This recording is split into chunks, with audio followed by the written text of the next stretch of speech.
Okay, we're back. I was going to do a response to some of the Cycle Cruisers videos. You know, he seems to be on a campaign to try to get people to ride, which, you know, it's not a bad idea. I mean, he really enjoys it, and I understand why he enjoys it, because I enjoy it too, but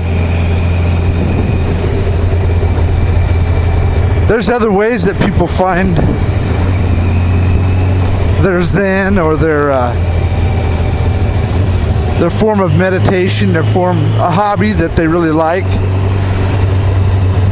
Besides motorcycle riding, some people like to hike or climb mountains or run or ride bikes or camp.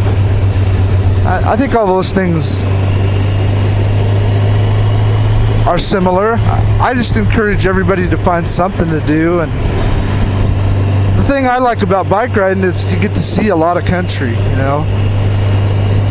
It's fun to ride, and it gives you a ticket to places to go, you know. You can go all over the place, see all kinds of things. Like Kyle's learning all kinds of roads today, and I knew these roads. Wow, that's really deep down there.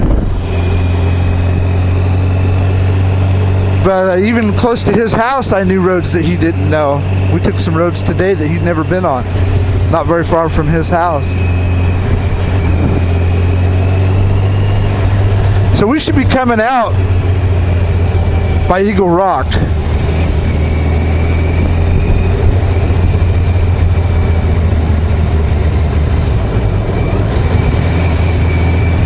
And Eagle Rock was, it's a big cliff, big rock, and back when I was like 20 years old, my stepbrother John had this idea to climb it. And me being 20 years old and not really being that smart, decided to go ahead and try it.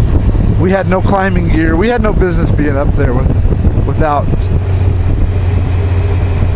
some gear and some experience. We got about halfway up and realized that we couldn't make it up anymore. It was getting too scary. And then when we tried to come back down, it was really scary because you can't see where to put your hands, and it was a very steep.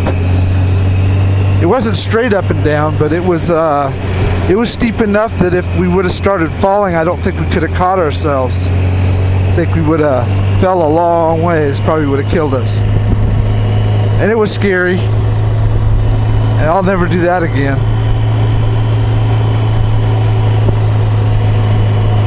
But I'll show you the rock that we climbed, or tried to climb. And we ended up coming back down because it was just too gnarly.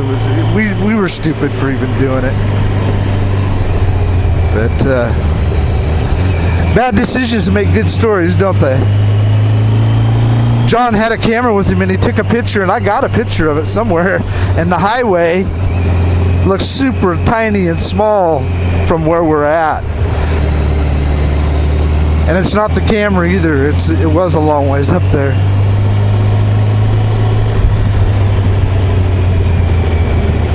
Well, these roads are pretty good. I'm always a little worried about coming in and hitting some gravel or something. These roads are pretty clean. Big old hole there.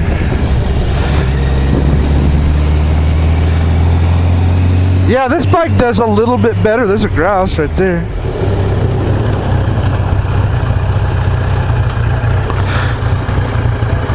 Those are good eating. Those are good eating birds. Yeah, grouse. Yep. Yeah, I actually have a video. Oh yeah, I got it too. Yeah, I'm recording right now, so it's explaining in case I don't post it. Oh, okay. I actually the grouse following us for like 30 seconds. It's actually flying when you can do that. So I seen it. Before you're on YSV. Yep. Yeah, you're running YSV, and then just took off, followed him, and I trailed him for a full 30 seconds. I should probably post, like, if I post this, I'll probably post that in a little shot. This road's pretty good, isn't it? Huh? This road's pretty good. Yeah.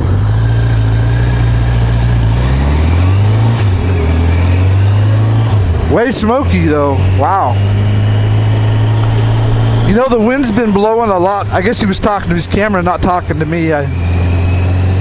I didn't realize that at first he was filming, talking to his camera to post it or whatever. And I kept trying to have a conversation with him just then. Okay, here we've got a little bit of stuff in the road. Big old rock right there.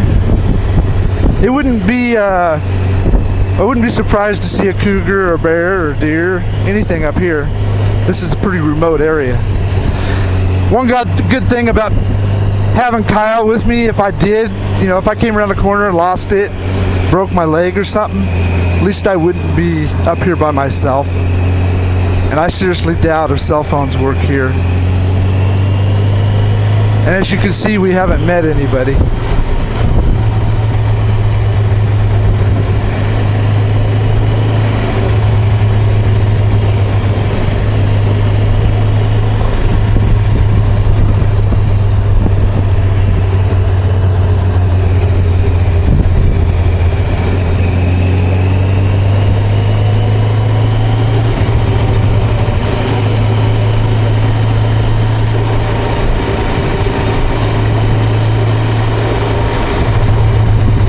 I'm glad I brought the concourse today.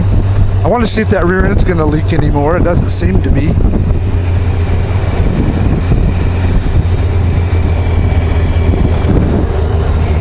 Huh. Very nice ride. The only thing that would make it better is if it wasn't smoky out. Little gravel right here.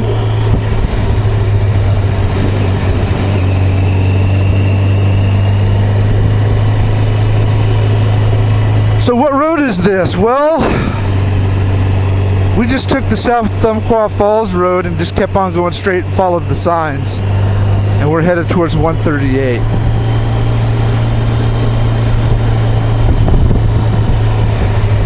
We should come out at Copeland Creek. But I'm pretty sure I'm going to have to ride a few miles of gravel or non-paved road. Yeah, this is a fun ride. I'm getting kind of hungry though. Go have a burger at Dry Creek Store. We're not too far from there.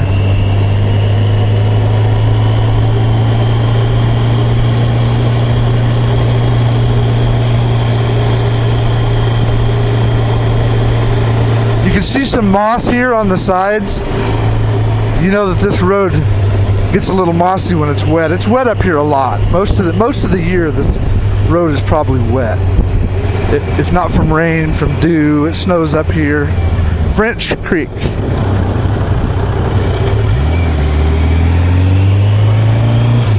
We're not far from I think French Junction is that way.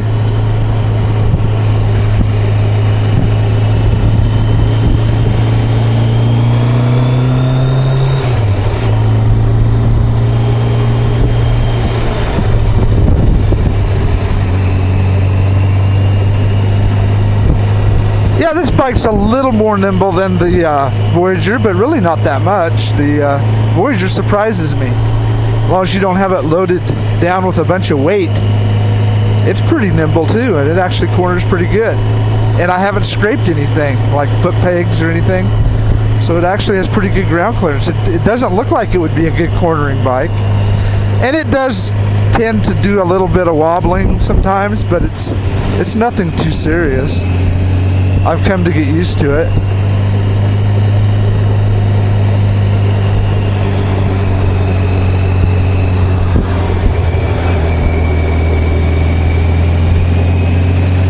Very fun road.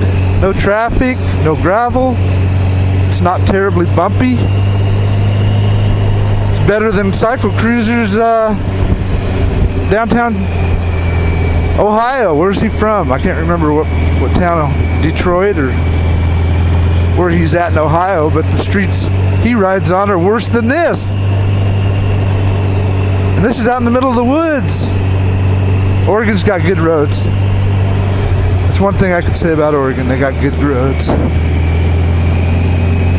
Little bump.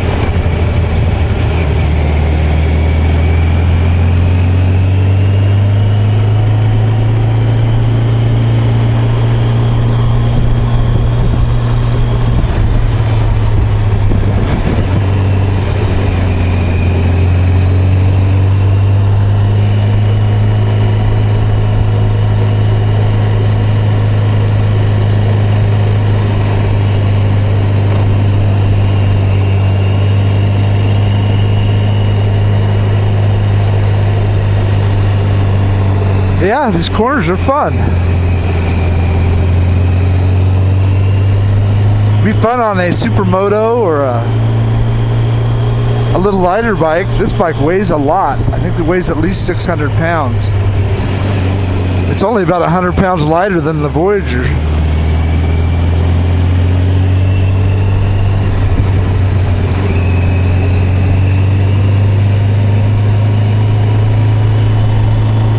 Well, I think I'll start another segment so this video is not too long, but this is a fun road. I'm going to do this again.